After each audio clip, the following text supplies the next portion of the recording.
Hello friends, welcome back to my channel. আমি তিনি চলে এসেছি তোমাদের সাথে একটা নতুন ব্লগ নিয়ে। দিনটা ছিল উল্টো রথের দিন। নানুর টিফিন খাওয়া কমপ্লিট। এখানে নানু আলুগুলো কীরকম ছড়াচ্ছে দেখো।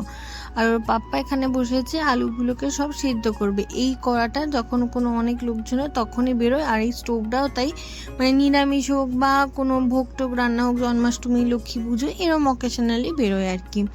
এদিকে আলুগুলো আজকে বাড়িতে ছিল বলে কতটা সুবিধা হয়েছে আমাদের সমস্ত। ওদিকে বাপির ফুল আনাও হয়ে গেছে আজকে। এবারে আমরা ঠিক করেছি গাঁদা ফুল দিয়ে বেশি করে সাজাবো, মানে হালকা সাজাবো কিন্তু গাঁদা ফুলটা বেশি দেওয়া হবে। তাই বাপিকে বলেছি একটু গাঁদা ফুলটাই বেশি করে আনতে। একটা একটা করে সমস্ত ফুলগুলো সব বার করে রাখছে। তার সাথে এই যে আগের বারে যে দেখলে ফুলের বুকেটা ছিল ওরকমও নিয়ে এসছে। আর কিছু ঘরের ঠাকুরেরও নিয়ে এসছে। খুব একটা আমি ভ্লগ বানাতে পারিনি, যতটা পেরেছি তোমার শেয়ার করছি। দুপুরবেলাতে আজকে আগের বারের মতো খিচুড়ি, আলু ভাজা, পটল ভাজা, কুমড়ো ভাজা এরকমই হয়েছিল। তাই আমার এক দিদি ভ্লগেতে কমেন্ট করেছিল নাড়ু সারাদিন কী কী খায়। তো নাড়ু এখন সকালবেলা সুজি, ওটস, চিড়ে সেদ্ধ এরকম খায়। দুপুরবেলা ভাত, তার সাথে সবজি, কোনো কোনো দিন খিচুড়ি, আপেল সেদ্ধ, নাশপাতি এরকম খায়। তারপরে কলা দিই ওকে।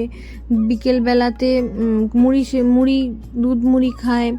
রাত্রির বেলা ভাত, এরকম ঘুরিয়ে ফিরিয়ে খায়। ডাক্তার ওকে মাছ, ডিম এগুলো শুরু করে দিতে বলেছে আস্তে আস্তে। যেটাই খায় যেন 3 দিন করে খায়, যাতে অ্যালার্জি যদি থাকে তো তোমরা বুঝতে পারবো আর কি। এখানে আমার বরকে দেখো নারকোল কুড়ে দিয়েছিল।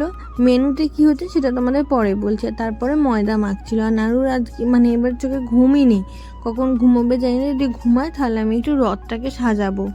রথের দিন সমস্ত রান্না করেছিল মামুনি। আর এখানে টুলিটু চলে এসছে, দেখছে আলুগুলো ঠিকঠাক সেদ্ধ হয়েছে কিনা। কিন্তু মামুনিকে লুচি ভেজে দিয়েছিল, অনেক হেল্প হয়েছিল। ঠিক আছে, আমি সেটা দেখাতে তোমাদের পারিনি।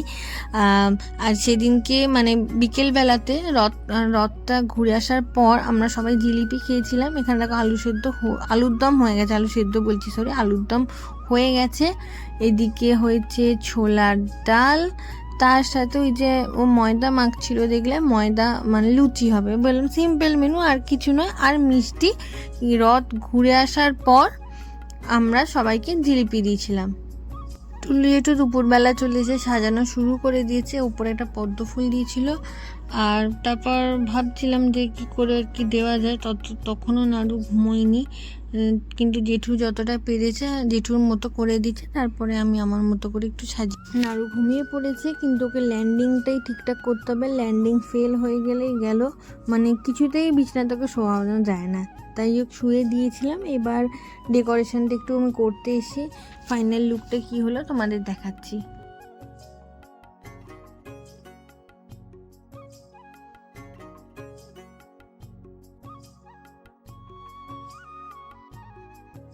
রথের ডেকোরেশনটা তো তোমরা দেখে নিলে। এখানেও আলুর দমটা হয়ে গেছে, এটা ডেকচিতে তুলে রাখছে। কিন্তু তারপর আমাদের ঠিক হলো যে ঠাকুরের সামনে লাইট লাগানো হবে। এবার যেহেতু রথের দিন ছিল, লাইট কোথায় পাওয়া যায়, মেজরিটি সব দোকানই বন্ধ। অনেক জায়গা দেখার পর যাই হোক লাইট পাওয়া গেল। তারপর ও আর টুলিটো গেছিলো নিয়ে আসতে। বিকেল তো হয়ে আসছে।